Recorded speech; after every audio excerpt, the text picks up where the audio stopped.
తెలుగు ప్రజలకు తెలంగాణ ప్రజలందరూ కూడా నమస్కారం. ఎమ్మెల్సీ యొక్క డ్యూటీస్ ఏంది, ఎమ్మెల్సీ చేయాల్సిన పనులేంది, ఎమ్మెల్సీ జ్యూరిడిక్షన్స్ ఏంది, ముఖ్యంగా గ్రాడ్యుయేట్ ఎమ్మెల్సీ యొక్క డ్యూటీస్ ఏంది, దయచేసి కామెంట్ చేయండి మీకు తెలిసిన వాళ్ళు అయితే. ముఖ్యంగా నేను ఈ వీడియో ఎందుకు చేస్తున్నానంటే గ్రాడ్యుయేట్స్ చాలామంది ఫీజు రీఎంబర్స్మెంట్తో లేక ఇవాళ చాలామంది టీఎల్డిఏలు అందరి ఉద్యోగులు, పిఆర్సీ రాని ఉద్యోగులు, అంతేకాకుండా ఈరోజు చాలామంది రిటైర్డ్ అయిన వ్యక్తులు రోడ్లపైన ఎక్కుతున్నారు మా పైసలు రాలేదని. ఈ విధంగా అనేకమైన మన హాస్పిటల్, మన ఆరోగ్యశ్రీ, ఈ విధంగా చాలామందికి అనేక తీర్ల ఇబ్బందులతో ఈరోజు ఉన్నారు. మరి చాలా రోజులకు ఒక పెద్ద పబ్లిక్ ఇష్యూ పైన మాట్లాడిండు. మన వరంగల్, ఖమ్మం, నల్గొండ పట్టభద్రుల కోటాలో గెలిచినటువంటి ఎమ్మెల్సీ గారు రేవంత్ రెడ్డి సహాయ సహకారాలతోని మంత్రులు కోమారెడ్డి గారు, కోమారెడ్డి వెంకరెడ్డి గారు, పొంగిలేటి శ్రీనివాసరెడ్డి గారు, తుమ్మల నాగేశ్వరరావు గారు, ఉప ముఖ్యమంత్రి బట్టి విక్రమార్క గారు, వరంగల్ల కొండక సురేఖ గారు, సీతక్క గారు, ఇక ఎమ్మెల్యేలు, కాంగ్రెస్ పార్టీ వాళ్ళందరూ కలిసి ఈరోజు ముఖ్యంగా రేవంత్ రెడ్డి సహాయ సహకారాలతో ఎమ్మెల్సీగా గెలిచిండు. చాలా రోజులకు అసలు మాట్లాడతలేరు. ఆయన పార్టీకి రాజీనామా చేసిండు, కొత్త పార్టీ పెట్టుకుండు. ఎమ్మెల్సీ కూడా రాజీనామా చేస్తాడేమో అని అనుకున్నాము, చేస్తారని అందరూ అనుకున్నారు, కానీ చేసి అవతల వాడేస్తా అన్నారు, కానీ చేయలే. తాజాగా నేను నిన్నటి దినాన ఒక స్టేట్మెంట్, నాకు ఒక వీడియో ఆయనది పంపిండ్రు. ఆ వీడియోలో నేను ఎక్కడన్నా ఈ ఇష్యూస్ పైన కొంచెమన్నా మాట్లాడతాను, కానీ అవుట్ ఆఫ్ ద సబ్జెక్ట్, అంటే అసలు ఆయనకు సంబంధం లేని సబ్జెక్ట్ మాట్లాడాడు. అది మళ్ళీ ఆయన జ్యూరిడిక్షన్లో అంటే ఆయన టెరిటోరియల్లో జరిగినటువంటి ఇష్యూ, ఆయన ఎమ్మెల్సీ పరిధిలో లేనటువంటి ఇష్యూ ఆయన మాట్లాడాడు. నంబర్ 1 ఏంటంటే, దయచేసి కామెంట్ చేయండి, నేను ఆయన అడిగిన ఆయన చెప్తలేడు.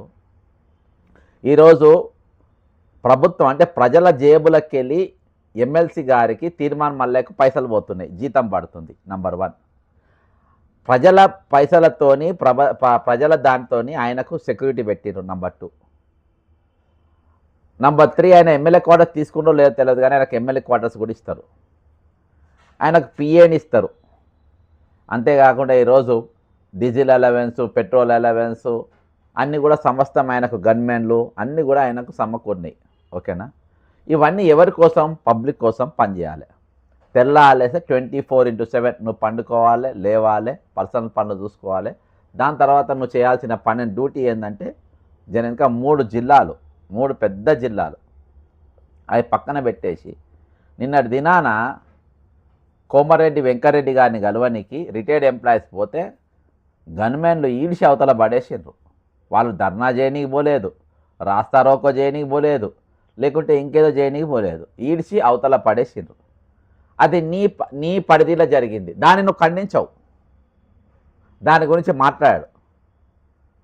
సరే, వెంకరెడ్డికి రీప్రజెంటేషన్ తీసుకుంటే ఏం నొప్పి, అలా ఏం ఇబ్బంది ఏం లేదు, కానీ వాళ్ళని గుంజి అవతల పడేపించిండ్రు. నిన్నటిదాకా ఉద్యోగ సంఘాలతో పెట్టుకున్నారు, ఉద్యోగులను నెత్తి మీద ఎక్కించుకున్నారు. ఉద్యోగులు వస్తే మేము ప్రభుత్వం వస్తే వాళ్ళకి అది చేస్తాం, ఇది చేస్తాం, పిఆర్సీలు ఇస్తాం, డిఏలు వేస్తాం, గాడిది గుడ్డిస్తాం అన్నీ చెప్పింది. ఈరోజు రీప్రజెంటేషన్ ఇవ్వని పోతే గుంజ అవతల పడేసింది, దాని గురించి కూడా ఖండించలే. మరి ఒక పెద్ద ఇష్యూ మీద ఖండించాడు తీర్మాన్ మల్లయ్య గారు. అదేం ఇష్యూ తెలుసా? సజ్జనార్ గారి చిట్టా ఆయన దగ్గర ఉండంట. మరి ఎవరు చెప్పొద్దు అన్నాడు? నీ దగ్గర ఉంటే ఎందుకు చెప్పొద్దు అన్నాడు? ఎవడు ఆపిండు నిన్ను? ఈరోజు సినిమా వాళ్ళది అదేదో ఆయన, నేను మాట్లాడిన ఈ బొమ్మను సినిమా వాళ్ళు, నేను మాట్లాడింది ఏంటంటే పైరసీ గురించి, కానీ పైరసీ దాని సబ్జెక్ట్ నాకు అవసరం లేదు. సజ్జనార్ గారు నీ పక్కన వీళ్ళని ఎట్లా కూర్చోబెట్టుకున్నావు అని అడిగిన, సినిమా యాక్టర్లను. అది ఒక ప్రోటోకాల్, ఒక డిపార్ట్మెంట్ పైన. దాని మీద వస్తున్న స్పందన చూసి అది ఈయన రుద్దుకొని ఏదో చేద్దామని చూసాడు. నేను రిటైర్మెంట్ ఎంప్లాయీస్ ఇష్యూస్లో కొట్లాడుతా, నాకు సంబంధం లేదు, నాకేం ఓటు వేయలే, వాళ్ళు నన్ను ప్రచారం చేయలే, నేను తిప్పుకోలే, నేను వాళ్ళతో ఏమైనా లావాదేవీలు మాట్లాడుకోలే, పైసలు ఇస్తా అన్న వద్దంటున్నా భయ్, నాకు డబ్బులు వేస్తా అంటేనే వద్దంటు, నువ్వు అడుక్కుంటున్నావు, నేను అడుక్కోలే. నేను నాకు డబ్బులు ఇస్తాను వాళ్ళు అంటే నేను వద్దన్నా, నేను బాజాప్తా చెప్పిన వద్దని ఫోన్లు చేసి ప్లీజ్ బ్రదర్ అని బతిలాడుతుండు, తీసుకోమని డబ్బులు మా తరపున కొట్లాడుతున్నావని. నేను ప్లీజ్ వద్దని చెప్పిన, నువ్వు 10 రూపాయలు ఛాయ్ బిచ్చం లెక్క అడుక్కున్నావు. ఓకేనా? ఈరోజు పవర్లోకి వచ్చిన వాళ్ళందరినీ కోటేసారు. వేసేటప్పుడు ఈరోజు నీవు ఇవన్నీ పక్కన పెట్టేసి, సజ్జనార్ గారు మీ చిట్టా నా దగ్గర ఉంది, మీ సంగతి నేను చెప్తా. ఆ సినిమా ఆయన పేరు ఆయన ఐబొమ్మ రవి హీరో, అది ఇది అన్నాడు. నీ చిట్టా ఉంటే నువ్వు నీ టీవీ దగ్గర కూర్చున్నావు, నువ్వు ఎమ్మెల్సీ పని చేస్తలేవు, నువ్వు చేస్తున్నది మీడియా పని చేస్తున్నావు, దందాలు చేసుకుంటున్నావు, ప్రజా సమస్యలు మాట్లాడతలేవు. రిటైర్మెంట్ ఎంప్లాయీస్ పోయి కనీసము మంత్రి దగ్గర పోతే నీ నీ నీ నీ పరిధిలో ఉన్నటువంటి జాగాల వాళ్ళని గుంజి అవతల పడేసిండ్రు. వాళ్ళ వయసును చూడలే, వాళ్ళు చేసిన ఉద్యోగం ఏందో చూడలే, వాళ్ళకు సోషల్ స్టేటస్ ఏందో వాళ్ళు చూడలే, వాళ్ళకున్న స్టేచర్ ఏందో చూడలే, నిన్నదాకా ప్రభుత్వం కోసం వాళ్ళు అందించిన సేవలను వాళ్ళు చూడకుండా ఈరోజు పోలీసులు గుంజి అవతల పడేసిన పరిస్థితి. దీన్ని నువ్వు ఖండించవు. కానీ సజ్జనార్ గారి చిట్టా నీ దగ్గర ఉంది అంటావు. చిట్టా బయట పెట్టాలి. ఎవడాపిండు నిన్ను? ఎవడాపిండు? రంగనాథ్ గారు బాజాప్తా బుల్డోజర్లు తీసుకుపోయి పర్మిషన్ ఉన్న ఇండ్లు, రిజిస్ట్రేషన్ అయిన ఇండ్లు, లోన్లు తీసుకున్న 40 సంతకాలు పెడితే లోన్ ఇస్తాడు. నీకంటే లోన్ హౌసింగ్ లోన్ ఏం అవసరం లేదు, నువ్వు డైరెక్ట్ నాకేసుడే కదా, అవసరంలే. అవన్నీ కూలగొడితే ఒక్కరోజు నువ్వు రంగనాథ్ది మాట్లాడే, రంగనాథ్ హీరో, రంగనాథ్ మునగాడు అంటేవి ఎందుకన్నావు? జనానికి అందరికీ తెలుసు. నీకు ఎవరు కావాలంటే వాళ్ళని ఎత్తుకుంటావు, ఎవరు కాకుంటే వాళ్ళని ఎత్తేస్తావు. ఇది నీ కథ. సజ్జనార్గున్న నేను రంగనాథ్ గారి ఇల్లు బఫర్ జోన్లో ఉన్నది అని చెప్పి నా దగ్గర చిట్టా ఉందని నేను అనలే మిస్టర్ చింతపండి నవీన్ ఎమ్మెల్సీ గారు. నేను ఎమ్మెల్సీ గారిని అంటున్నా. నేను నా దగ్గర రంగనాథ్ గారు నీ చిట్టా ఉంది, నా దగ్గర నీ మ్యాప్ ఉంది, నా దగ్గర నీ ఇల్లు యూసుఫ్ కూడా పెద్ద చెరువులో నీ ఇల్లు ఉన్నది, నీ చిట్టా నా దగ్గర ఉన్నదని చెప్పి నేను అనలే. బరాబర్ వాళ్ళ ఇంటికాడికి పోయినా, వాళ్ళ ఇంటికాడ చూపించినా, పెద్ద చెరువు చూపించినా, మన కృష్ణకాంత్ పార్క్ చూపించినా, అక్కడికి ఇలా పక్కన ఉన్న నాలా చూపించినా, ప్రెస్ బాజాప్తా ఓపెన్గా రిలీజ్ చేసిన. బఫర్ జోన్లో ఉన్నాయి కూలగొడతామని అంటే నేను బాజాప్తా సెక్రటరియట్ బఫర్ జోన్లో ఉందని చెప్పి పోయి దానికి ఆర్బీఎక్స్ స్టిక్కర్ వేసిన, జిహెచ్ఎంసీకి తీసుకుపోయి ఆర్బీఎక్స్ స్టిక్కర్ వేసిన. బాజాప్తా చేసి చిట్టా ఉంది గిట్టా ఉంది అనే బ్లాక్మెయిల్ ఏం చేసి చూపించలే, నేను బాజాప్తా చూపించిన. నీ దగ్గర చిట్టా ఉంటే బయటికి చూపి భయ్, ఉన్నదని ఎందుకంటావు నువ్వు? ఈ అబద్ధాలు ఎందుకు చెప్తావు? ఈ మోసాలు ఎందుకు చేస్తావు నువ్వు? ఈ బ్లాక్మెయిల్ దుకాణంలు ఎందుకు ఇవి? ఈరోజు నువ్వు చేయాల్సిన డ్యూటీ చేసి ఇవాళ నువ్వు ఒట్టి మీడియాకే ఉండి నువ్వు ఏమన్నా మాట్లాడుకున్నా నాకేం ఫరక్ పడదు. కానీ బీయింగ్ ఏ ఎమ్మెల్సీ నేను నీతో సహా నేను కూడా నీతో ఎమ్మెల్సీగా కంటెస్ట్ చేసిన కాబట్టి, బీయింగ్ ఏ ఎమ్మెల్సీ నీవు చేయాల్సిన డ్యూటీ చేయకుండా ఈరోజు నీకు సంబంధం లేని విషయాలలో నీ జ్యురిడిక్షన్లో జరిగిన విషయాన్ని మాట్లాడుకుంటా ఈరోజు రిటైర్మెంట్ ఎంప్లాయీస్ నీ జ్యురిడిక్షన్లో నీ కాన్స్టిట్యుయెన్సీలో, నీ గ్రాడ్యుయేట్ కాన్స్టిట్యుయెన్సీలో ఈరోజు వాళ్ళ ఒక మంత్రి దగ్గర పోయి రీప్రజెంటేషన్ ఇద్దామని పోతే వాళ్ళు అవమానపరుస్తే, వాళ్ళు పట్టి నూకేస్తే ఇవాళ మీడియాలో వస్తుంది, అన్నిట్లలో వస్తాయి, నువ్వు మాట్లాడవు, దీని మీద ఖండించవు. ఇప్పటికీ దాదాపు 26 మంది రిటైర్ అయిన ఉద్యోగులు చచ్చిపోయారు. ఒక ఆయన నీకు జిల్లాకు సంబంధించిన వ్యక్తి, నీ ఓటరు ప్రిన్సిపల్గా పనిచేసినటువంటి వ్యక్తి ఇల్లు వెళ్ళిపోతే ఇవాళ దాకా ఆయన ఆచూకీ లేదు. దాని మీద ఒకసారి ఒకసారి పోయారు సత్యనారాయణ గారు. ఈరోజు వరంగల్ నీ పరిధిలో ఉన్నటువంటి వరంగల్ జిల్లాలో మట్టెవాడకు చెందినటువంటి బాలకృష్ణ సిఐ గారు ఆయన డబ్బులు అందక ఆయన బిడ్డకు కట్నం ఇస్తాను ఒప్పుకున్న పైసలు ఇయ్యకుంటే అత్తగారి ఇంటి వేధింపులతోని కూతురు ఇంటికొచ్చి ఆత్మహత్య చేసుకుంది. అది తెలుసుకున్న బాలకృష్ణ గారు గుండాగి చచ్చిపోయిండు. నువ్వు పోలే, దాని గురించి మాట్లాడలే. ఈ విధంగా చాలామంది హెడ్ మాస్టర్లు, టీచర్లు, ఉద్యోగులు, నేను నీ పరిధిలో లేని పేర్లు చెప్తలేను, కొండయ్య పేరు సార్ పేరు చెప్తలేను.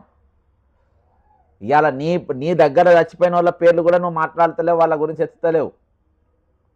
సజ్జనార్ గారు నీ చిట్టా ఉంది, ఉంటే పీకేదేముంది నువ్వు బొచ్చు, నువ్వు చేసేదేమున్నది నువ్వు. కాబట్టి ఇంతమంది ఇబ్బంది పడుతున్నా, ఇంతమంది ప్రాబ్లమ్స్ పడుతున్నా వదిలేసి నేను నీ సంగతి చెప్తా, నువ్వు చెప్పు. నేను అనేది ఏంటంటే ఏదైనా చేస్తే డైరెక్ట్ చేసి చూపించేయాలి. నేను చేస్తా ఇస్తానులే. నేను సజ్జనార్ మీద హోమ్ సెక్రటరీ కంప్లైంట్ ఇచ్చిన, హోమ్ సెక్రటరీకి వెళ్ళి ఇక్కడికి తెప్పించిన, ఏది మన హైదరాబాద్ జిఏడికి యాక్షన్ తీసుకోమని వాళ్ళు రెఫర్ చేసిండ్రు, నంబర్ 1. రెండోది ఎన్హెచ్ఆర్సీలో కంప్లైంట్ ఇచ్చిన. ఎన్హెచ్ఆర్సీ మీద ఎందుకు ఇచ్చిన అంటే సి కళ్యాణ్ అంటాడు, నువ్వు ఇంకో పేరు తీయాలి. సి కళ్యాణ్ అంటాడు బాజాప్తా ఎన్కౌంటర్ చేయమని చెప్పిండు. ఎందుకు చేసి చెప్పిండు? సజ్జనార్ పక్కన ఈ సినిమా యాక్టర్లను కూర్చొని వాళ్ళతో ప్రెస్ మీట్లో మాట్లాడించి ఓవర్ యాక్షన్ చేస్తే ఇక అది అలుసు తీసుకొని ఈ సి కళ్యాణ్ అనేటోడు నిర్మాత ఏకంగా ఎన్కౌంటర్ చేయమని అన్నాడు. దాని మీద ఎన్హెచ్ఆర్సీలో కంప్లైంట్ ఇచ్చిన, ఆ కేసు రిజిస్టర్ అయింది. నేలో రేపో వాళ్ళ సమన్లు పోతాయి. అంటే నేను రీప్రజెంటేషన్ వర్క్ చేస్తున్నా, మైదాన వర్క్ చేస్తున్నా,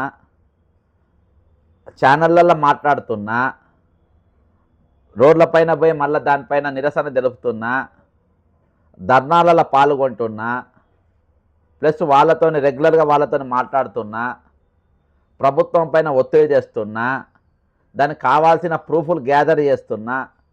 లాస్ట్లో కాగ్ రిపోర్ట్ అంటే కంట్రోలర్ అండ్ ఆడిటర్ రిపోర్ట్లకు కూడా ఈరోజు వాళ్ళకి టీఎల్ డిఎల్ అన్నీ ఇవ్వాలని చెప్పుకుని అవి కూడా నేను పేపర్ డాక్యుమెంట్తో సహా పట్టుకొచ్చిన. మా లాయర్లతో మాట్లాడుతున్నా, దీన్ని ఎట్లా ముందుకు పోవాలి, న్యాయపరంగా పోవాలని.